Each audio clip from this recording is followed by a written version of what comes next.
नमस्कार। देश प्रदेश वार्ता सत्र में फिर से आपका स्वागत। आज की वार्ता का विषय है जलता हुआ मणिपुर।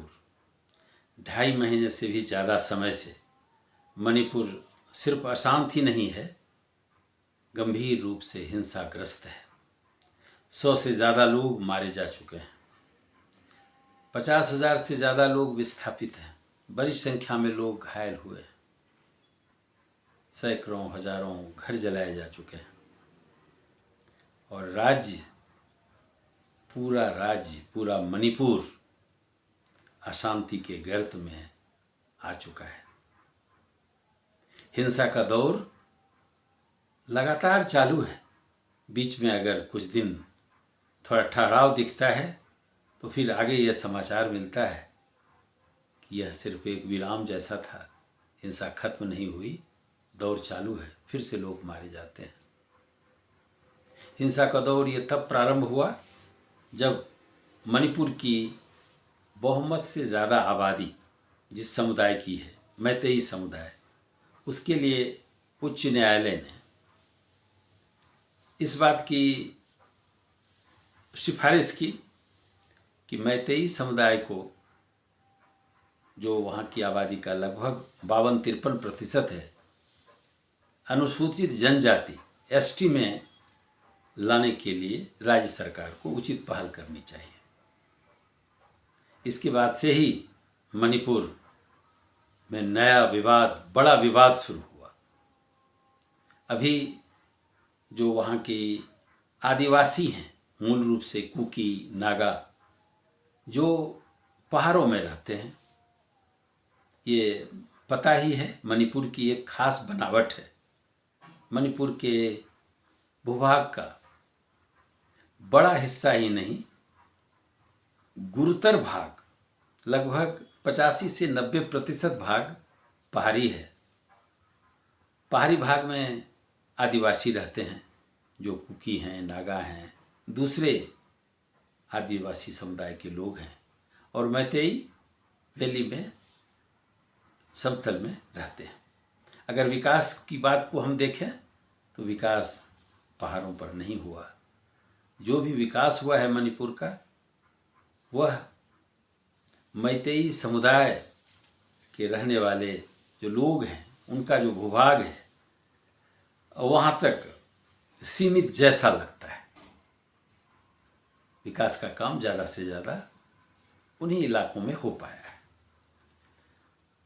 कुकी समुदाय के लोगों को एसटी का दर्जा प्राप्त है।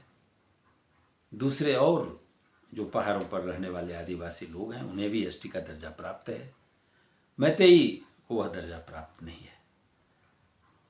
उच्च न्यायालय के इस सिफारिश ने, इस आदेश ने एक गंभीर अविश्वास पैदा कर दिया।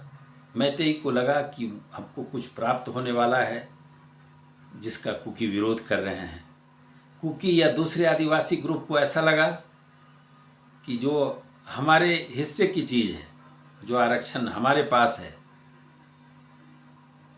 आदिवासी एसटी में हैं, वह छीनने की बात हो रही है, उसे छीनने का कोई षड्यंत्र हो रहा है। यहीं से गंभीर अविश्वास पैदा हुआ और हिंसा का दौर शुरू हुआ, जो अनवरत चल रहा है। अफसोस की बात है कि राज्य सरकार और केंद्र सरकार भी अब तक इसमें कोई सार्थक पहल नहीं कर पाई है। सार्थक पहल हम इसलिए कहते जिसका कोई नतीजा सामने में दिखे। गृह मंत्री ने दौरा किया कुछ दिनों के बाद, लेकिन कोई असर नहीं दिखा।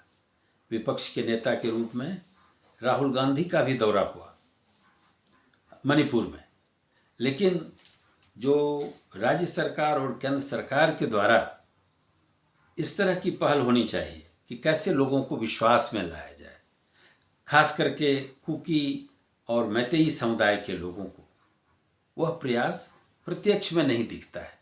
जो शांति समिति बनी, शांति के लिए पीस कमेटी बनी, वह भी प्रश्न के दायरे में है। कैसे मणिपुर के सब समुदाय के लोगों को साथ में लेकर के इस दिशा में आगे बढ़ाया जाए, उस दिशा में कोई बड़ा महत्वपूर्ण सार्थक प्रयास अब तक नहीं दिख रहा है। देर हो रही है। और ये सवाल सिर्फ मणिपुर का नहीं है, सिर्फ नॉर्थ ईस्ट का नहीं है, भारत देश का है। यह एक राष्ट्रीय सवाल है कि भारत सरकार उसको 2.5 महीने से अशांत अपने एक प्रदेश में हिंसा के एक दौर को काबू करने में अब तक सफल नहीं हो पा रही है। हजारों की संख्या में अर्धसैनिक बलों की तैनाती का कोई असर नहीं दिख रहा है। और ये बात अब भारत से बाहर भी पहुंच रही है। कुछ दिनों पूर्व यूरोपीय संसद में इस पर एक प्रस्ताव लाया गया। मणिपुर की अशांति को एक मानवता के लिए एक सवाल बना करके उसमें प्रस्तुत किया गया। इसलिए ज़रूरत है कि इस दिशा में सरकार सार्थक पहल करे।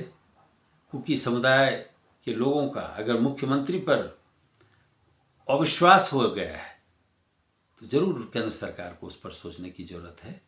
और जो पीस कमेटी बने, जो शांति के लिए प्रयास हो, उसमें सब तरह के लोगों को, खास करके सिविल सोसाइटी के लोगों को बड़े पैमाने पर शामिल करना चाहिए।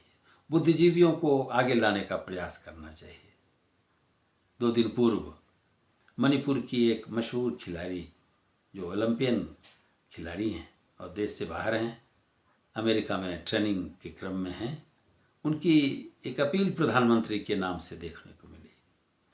बड़ी भावुक अपील की है उस खिलाड़ी ने। प्रधानमंत्री से अपील की है कि आप मणिपुर को बचाइए, वहाँ के लोगों को बचाइए, मणिपुर को शांत कीजिए। वास्तव में इस पर तुरंत सोचने की ज़रूरत हो गई है। जो बात बीत गई, जो समय बीत गया, उसे तो वापस नहीं किया जा सकता, लेकिन तुरंत तो प्रयास किया जा सकता है। इस दिशा में केंद्र सरकार को विशेष रूप से सोचने की ज़रूरत है। और वहाँ के जो सामान्य लोग हैं, बुद्धिजीवी लोग हैं, देश के बुद्धिजीवी लोग हैं, उन्हें भी इस दिशा में सोचना चाहिए और आवश्यक पहल करना चाहिए, बिना किसी पक्ष के को सोचे हुए, बिना किसी भेदभाव के, ताकि लोगों का विश्वास फिर से बहाल किया जा सके। इस वीडियो में इतना ही। अगर ये आपको ठीक लगा तो आप इसे लाइक करें। धन्यवाद।